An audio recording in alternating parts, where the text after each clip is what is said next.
Coming soon to a supermarket car park near you. This is the new Citroen C4 Picasso. Citroen makes more people carriers than anybody else. So you'd better get used to that face, and fast.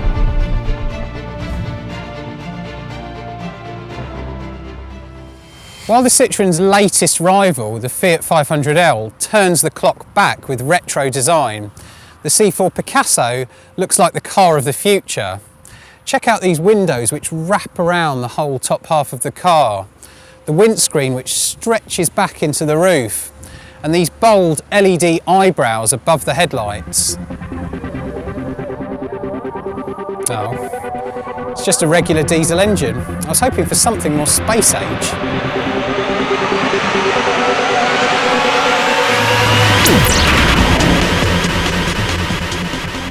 If you do need to cross several galaxies, it might take you a while in this EHDI diesel.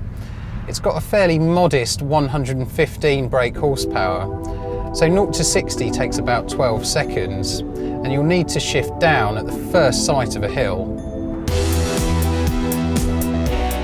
Fuel economy is where the Picasso excels.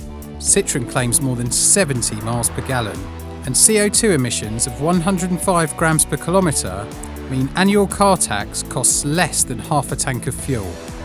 We don't take claimed figures for granted though. Click here to see how the previous Picasso fared in our more realistic fuel economy tests. So, it's no rocket ship then, but it is fairly refined, even at motorway speeds. You won't get any complaints from the back about the noise.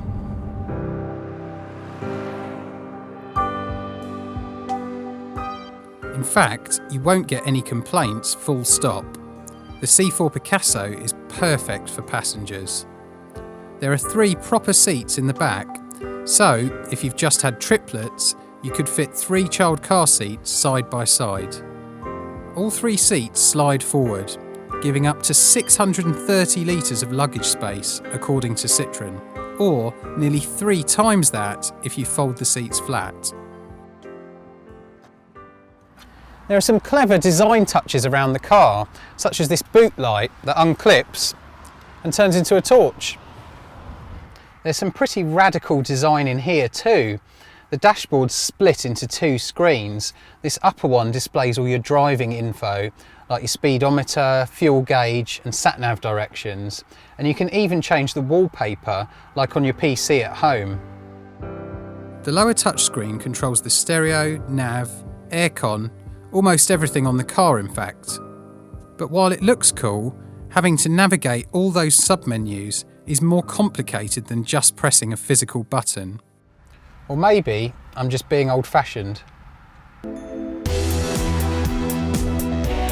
The Ford C-Max proved that even people carriers can be fun to drive.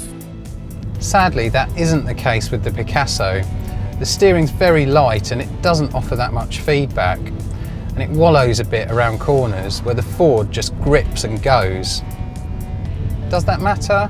Not really. This is a car built for comfort, not speed, and its soft suspension copes with potholes and bumps very well.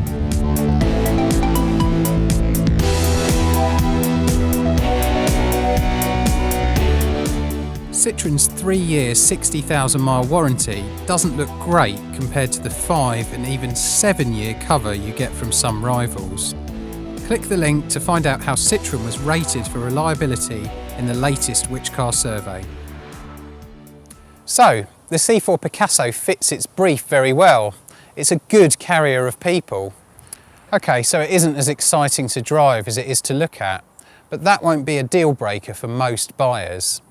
Plus, you could never call it boring, and in a sector full of bland boxes on wheels, that counts for a lot. Read our first drive of the Citroen C4 Picasso, or read full lab test reviews for the Ford C-Max and Toyota Verso.